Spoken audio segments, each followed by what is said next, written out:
Olá, muito boa noite, amigos da LS. Vamos dar início a mais um Farol Global, acompanhando a situação do mercado internacional. Hoje no S&P, um dia que começou mais negativo, o mercado refletindo a suspensão, do encontro entre Donald Trump e o ditador norte-coreano, o Kim Jong-un.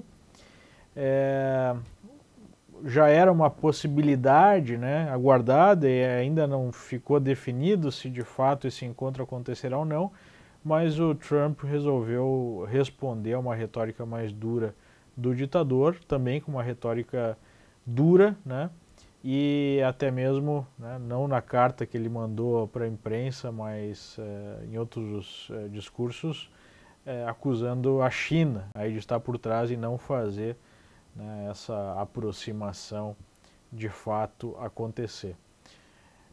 Em relação à China e Estados Unidos, nós tivemos também mais um capítulo nessa guerra comercial, com a Casa Branca sugerindo a possibilidade de implementar outras tarifas que envolvem automóveis importados, que pode impactar mais a Europa do que a China, mas impacta também a China.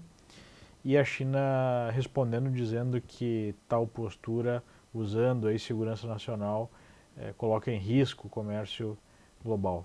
Como nós afirmamos ontem, essa situação de conflito dos Estados Unidos com a China e com outros países é algo que vai se estender por muito tempo, não vai se resolver assim numa conversa, num acordo rápido. É um conflito que vai se manter aceso aí por muito tempo, e vai gerar volatilidade nos mercados conforme ele fica mais agudo ou menos agudo. Em relação à Coreia do Norte, vejo aí que possivelmente nós temos jogo de cena dos dois lados. Ainda creio que há uma boa chance de sair algum acordo. Enfim, o mercado reagiu negativamente a essas questões geopolíticas no início do dia, mas nós tivemos uma recuperação na reta final do pregão, para fechamento próximo do 0 a 0, um candle de pequena amplitude aqui no S&P. Nós tivemos aí a continuação do efeito de recuo dos juros, aqui está os juros de 10 anos, através do índice TNX, fechando em 2,98%, perdendo novamente o patamar de 3%, após a ata do Fed sugerir aí uma postura mais flexível do Comitê de Política Monetária do Banco Central Americano em relação à sua aceleração em termos de aperto monetário, dizendo que não se preocupa muito com uma inflação por algum tempo acima de 2%, falando em simetria, já que ela ficou muito tempo abaixo de 2%, ela ficar algum tempo acima de 2% não seria um problema. Então, nesse sentido, o mercado interpretou como uma sinalização que o Fed não está tão preocupado assim com a inflação, e houve um alívio nas taxas de juros, tanto dos títulos aí mais curtos quanto dos títulos mais longos, que nós podemos ver através do ETF como o TLT, que teve uma boa alta hoje. Então, nós temos aí um cenário de diminuição dessa pressão aí de juros maiores nos Estados Unidos, o que em algum momento deve aliviar também um pouco a pressão no câmbio, apesar da queda no DXY, do índice aqui, do valor da moeda norte-americana frente a uma cesta de moedas, não ter corrigido muito. Foi destaque na imprensa americana, na bolsa, as ações, a queda muito forte das ações da Petrobras. Aqui está a DR da Petrobras, PBR, caindo mais de 15%, após a empresa anunciar o corte de 10% no preço do diesel, não tanto pela questão desse corte acontecer, segundo o presidente da empresa, de forma temporária, e enfim, por poucos dias, mas sim pela quebra de confiança.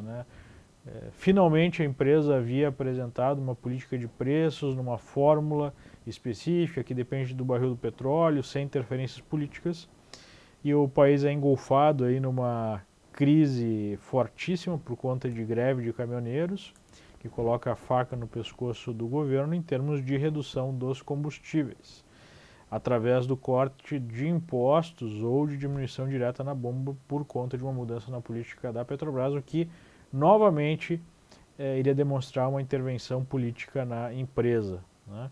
E por conta disso o mercado já precifica essa intervenção e nós temos a Petrobras perdendo dezenas de bilhões de dólares de valor de mercado nos últimos dias, né?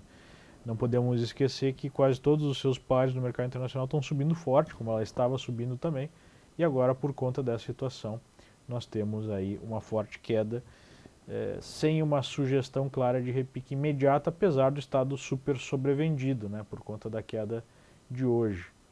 EWZ também sentiu, abriu aí em gap de baixo, chegou a perder a mínima, o último fundo, né, mas no final do dia nós tivemos alguma recuperação, o que sugere a possibilidade da formação de um fundo neste patamar, né. O dólar apresentou uma pequena pressão compradora, pode estar fazendo um fundinho intermediário, apesar de não ter nenhum suporte forte no momento, né. O suporte forte ficaria numa LTA um pouco mais longa, mas eu não ficaria surpreso se ele voltasse a apresentar pressão compradora, né. Então o Brasil passando por uma situação bastante complexa em termos de paralisação da economia, uma economia que já não estava andando tão bem, desabastecimento, aeroportos, enfim, isso pode evoluir eventualmente para uma situação mais caótica, uma situação aí de colapso, né, de serviços, de até distribuição de alimentos e tudo mais. Então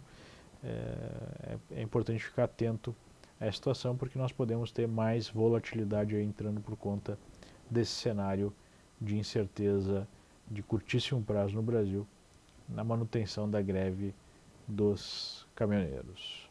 Ok? Bom, basicamente esse é o resumo das movimentações de hoje. Eu sempre trago aqui um outro papel que chamou a atenção. O papel que chamou a atenção hoje foi ODFL, pelo rompimento de uma resistência em 151,80, depois de deixar suporte em 146,40, sugerindo a continuação deste movimento positivo. Então, um papel aí que chamou a atenção no pregão de hoje. Ok? Muito obrigado pela atenção e até a próxima. Um grande abraço. Tchau, tchau.